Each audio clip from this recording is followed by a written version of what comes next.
It's finally happened. We have reached peak iPhone.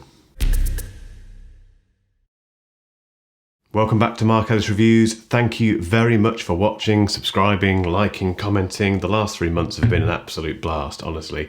If you've got involved in any way, even if it's just watching this video, thank you so much. If you haven't subscribed, you know what to do. I've been using the iPhone 12 Pro now for about 2 weeks and I'm massively underwhelmed, but I'm not surprised. I'm not even disappointed really. Let's get into it.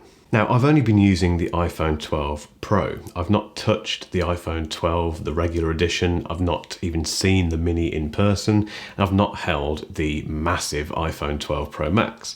So I'm going with this review based purely on the 12 Pro. That's my only experience of this new range of iPhones. However, I've read and watched virtually every other review that's out there, and it's pretty obvious what's going on. I think the general consensus is that the iPhone 12 is a fantastic phone. It's a pretty good upgrade from the 11.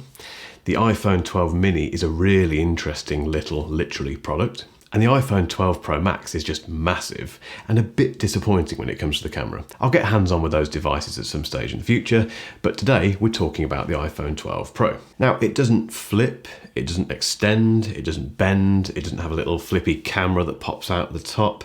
It's an iPhone, and by comparison to the rest of the world of smartphones at the moment, it's a little bit old-fashioned actually. It's even still got the massive notch. You know, it's got all this stuff that Apple are just known for not changing for quite a while until they're happy they've got a better replacement for it. I'm genuinely impressed by what the other manufacturers are doing at the moment. If you saw my Pixel 4a review a little while ago, you'll know that I love this phone. I think for £350, $350, it's incredible. It's got an amazing camera. Android, from my limited experience with Android, has come on leaps and bounds. It feels very similar to the iPhone. And that's just one example of a budget phone on the market that I think is just 100% worth the money. And like I say, by comparison, the iPhone is just a bit dreary. No matter what you think about the design, and we'll come on to that in a minute, it's just an iPhone. But that tends to work, and that's why it sells millions, and it's why Apple have so much money, and why it's their biggest selling product. But to cut to the chase, if you want a very quick summary to this review and want to move on with your life, no problem. The iPhone 12, I think, is about as far as they can take this device in terms of delivering features and value for consumers. To all intents and purposes, it's still an iPod, a phone, and an internet communicator, to quote someone rather famous from the past. It's what it does. It doesn't do anything massively different, really, and the iPhone 12 Pro is no different. So here's my 2-week experience of this phone. A lot has been said about the packaging. I didn't do an unboxing because there's about 3 million of those on YouTube, but it is tiny by iPhone, in fact any phone case standards. It's really, really small. And the reason for that, as you no doubt know by now, is the fact that you do not get a charging brick in there. So they've been able to pretty much half the size of the box. Now, we all know that means they can get more of these onto a shipping container as an example of that. And there's also the environmental benefits. Great, got no problem with that at all. And I'd be honest, I haven't really got a huge problem without the charging brick being in there. That said, the slightly odd thing is that you get a USB-C to Lightning cable with it. And if you haven't got any other USB-C charging bricks, you've got to buy one. And that's pretty annoying. Obviously, you can use your old Lightning cable, no problem at all. And most of us have those lying around. But if you haven't, if it's your first iPhone, or I don't know, if you're one of the people that's come into the smartphone world for the first time, it's a bit weird, I suppose. But yeah, the packaging is small. I can't say much more than that, really. I could not care less about 5G. Design and feel, I'll be honest, this is the most beautiful iPhone I've seen, I think, and certainly the most beautiful one I've held. It does feel a little bit uncomfortable when you first get it out compared to, say, the iPhone XS Max, which has these kind of rounded corners. This goes back to the kind of iPhone 5 days of having nice, clean, straight lines, and it's just beautiful. It feels like such a premium phone. And as much as I love the Pixel 4a, if you pick the two up, the Pixel feels cheaper. There's no two ways about it. It feels like a premium phone, which it should do based on its price. This one was £1,100. I got the 256 gig version. It's a lot of money to spend on anything, really. So it should feel like this. The only thing I don't like, just quickly, I love the matte back. I think the matte finish on the back is fantastic, but I can't stand this band. It's made of aluminium, and when you first get it out of the box, it looks stunning. It also looks stunning if you have one of these with you all the time, because obviously you can give it a little polish, and look at that, shiny. But as soon as you pick this thing up and start using it, literally like that, it loses the sheen, it goes all kind of fingerprinty, and Apple have a history of doing this. They did it with the iPod, if you remember the iPod with the shiny back, and as great as they look in product shots, and like I say, when you first get them out of the box, for everyday wear and tear, they quickly look terrible. So I don't know. I'd rather not have that band Apple. I'd much rather have the iPhone 12 version, which is more aluminium, smooth, or whatever it is. That it just looks better. Now, I came from the iPhone XS Max to the iPhone 12 Pro, and as you can see, this screen size is a fair bit different, actually. I was a little bit concerned about that because I do like big screens on phones for usability in terms of what you can see on it, and just the screen real estate is fantastic. I don't like them because of all the reaching you have to do to try and get to the top of the screen. It can be a bit ham-fisted after a while, and I have found over the years when I've had large phones that there's an initial kind of wow factor with them, and having the big screen is nice, but the more you use them throughout the day, they just get annoying. They're just too big in your pocket, and like I say, too big to use one-handed. The iPhone 12 Pro has a slightly smaller screen than the XS Max if you're coming from that yourself, and I think it's about the right size for me. It's just about one-handedable, and okay, you have to do a little bit of finger gymnastics to get to where you want to be on the screen, but that said, it's nothing like the XS Max. It's just a lovely sized screen, and I did not miss the screen real estate of the XS Max. But I think there's a wider point here, which is the fact that there is now a mini, there's now this size, and there is now the 12 Pro Max, means there's an iPhone for everyone. You know, no matter whether you want a small phone, a big phone, or just a conveniently sized phone like this one. I like that. I'm glad Apple have finally broadened the range a little bit. Very quick one on performance. I'm not going to benchmark this because I don't do benchmarks.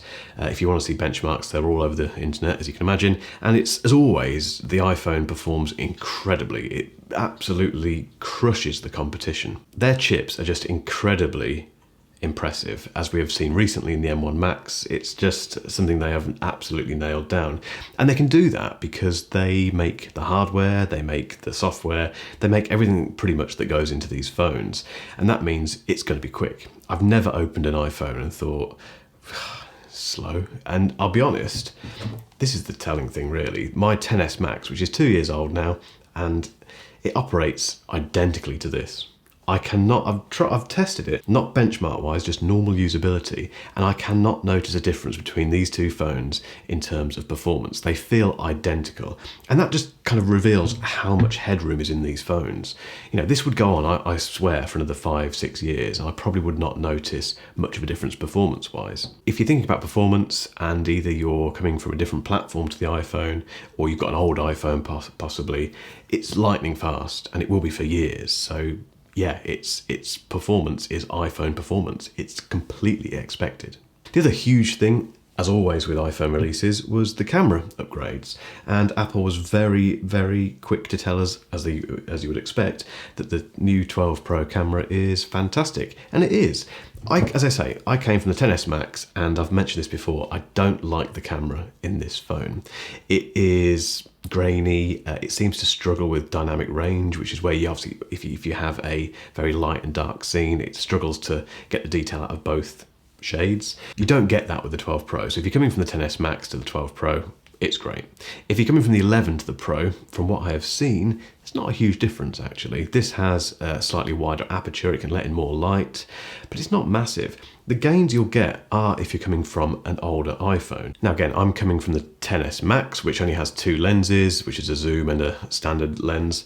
The 12 Pro, like the 11, has 3 lenses. It has the standard lens, the zoom, and also a wide angle lens. And that wide angle for me is a great addition. It fits, as you would guess, more into the frame, and it's very creative. You can do a lot with that, whether you're taking portrait or landscape photos. So for me, that was a really nice upgrade. The other thing is night sight. Now again, Pixels and lots of other phones do night photography very well. This was my first experience of the iPhone version of that, and I'll be honest, I love it. It's great. I love the interface. It does it for you. So it will detect the light, and if it thinks it needs to turn on night mode, it will do that. and it will tell you how long the exposure is going to be, and the exposure kind of fades in as you hold the phone steady. And when I say hold the phone steady, you don't have to hold it that steady at all, actually. And this is where the computational photography comes in, which is just mind-boggling how this works.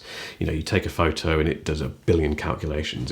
It never fails to amaze me. And night mode is a brilliant example of that, where you don't have to use a tripod. You can be in near darkness. I'll put some examples on now while I'm talking.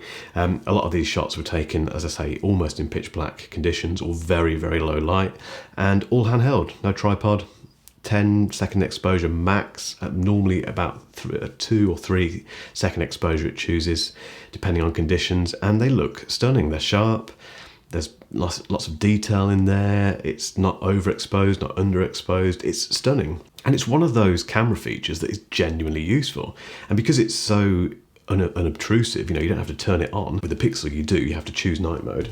With the iPhone, it just does it for you. So if you're taking photos in the house and you perhaps haven't got many lights on, or if you're outside with the kids or something and it's dark and you're trying to take photos or whatever you're doing, it just works brilliantly. Now video, I rarely use my iPhone for video. I've taken some test shots here for you, which you can have a look at. Again, I think 4K, it's great. You know, it doesn't do 8K, but who on earth needs 8K in anything, let alone a phone? But yeah, it looks great. Nice dynamic range, nice detail, nice and smooth with the image stabilization. But I don't use it much myself personally. If you do, you won't be disappointed by it. However, during the announcement, Apple revealed that this phone can perform 4K 10-bit Dolby Vision video recording. Now, for most people that doesn't mean anything, and I don't blame you if you don't care what that means, but basically it's very high quality video. Sorry, HDR, forgot to mention that 3-letter acronym as well. It's just beautiful video that is very colour accurate, very vibrant,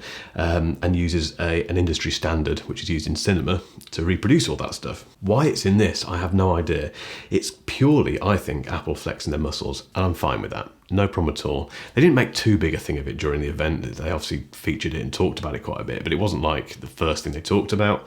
That was 5G. It's one of those features which no one's going to use. You have to turn it on for starters. It's just flex. It's Apple saying, look, we can do this, and that's cool. It's very impressive, don't get me wrong, that this tiny thing can do it. All my cameras in here cannot do Dolby Vision 10-bit HDR recording. The fact this tiny little thing can do it is mind-boggling, but also pointless. Camera itself is fine. It takes really good photos. However, I have to be honest, you know, I spent £1,100 on this phone. I spent £350 on this phone, the Pixel 4a, and I prefer the photos from this. I think that says a lot, but again, that is completely subjective. If you are an iPhone photographer, you know, if you love your iPhones, you're not going to be disappointed with the camera. Another big announcement was MagSafe, which is basically a set of magnets that sit inside the back of this phone and allow you to connect it to chargers, to wallets, to what will soon be lots of third-party accessories. And it's pretty cool. You know, the Apple branded cases have this magnet in there as well. So when you attach it, it makes a noise, tells you attached. It actually does it to the same colour of the case, which is pretty cool, but very Apple-like. And I've got the charging little puck thing as well. I've tried that out. It's not cheap, it's £39 here in the UK, but it's pretty good actually. It's a nice little feature addition. No one expected it. It's one of those things that Apple does where it's like, oh, we genuinely did not know they were going to do that. I think the true value of the MagSafe thing is going to be what third parties do with it, and that's quite exciting to see what third-party things come out. Again, it doesn't change your life, I would say that. The charging puck is nice, but you can still plug it in normally. So, conclusion, this is probably unlike any other iPhone 12 Pro review you've looked at. I've not gone into great details about some of the other stuff that it does, simply because I firmly believe Apple cannot go much further, as I mentioned at the beginning of this video, with the value that this delivers. And value is a tricky word to use now, simply because there are so many other choices on the market. The Pixel 4a, I keep picking up during this review, is a brilliant phone for £350 versus £1,100 for this version. And you can spend a lot more on an iPhone if you keep going up the ranks. I think it largely comes down to whether or not you're upgrading from a very old iPhone, in which case this is a huge upgrade. You know, if you've got an iPhone 8 or something, this is a massive upgrade. Just do it, you'll love it. If you're coming from the XS Max, like I did, or the 10, again, a brilliant upgrade, purely because of those cameras, really. If you're coming from the 11 to the 12, and maybe not the 12 Pro, There's an argument to say it's worth doing that based on the screen alone. All of the iPhones now, or the iPhone 12s, have OLED screens. And trust me, it's night and day. Compare an OLED screen to a traditional LCD screen, and it's brighter, better blacks, it's everything about it, you just get used to OLED. And if you go back to a phone that doesn't have OLED, it's a bit...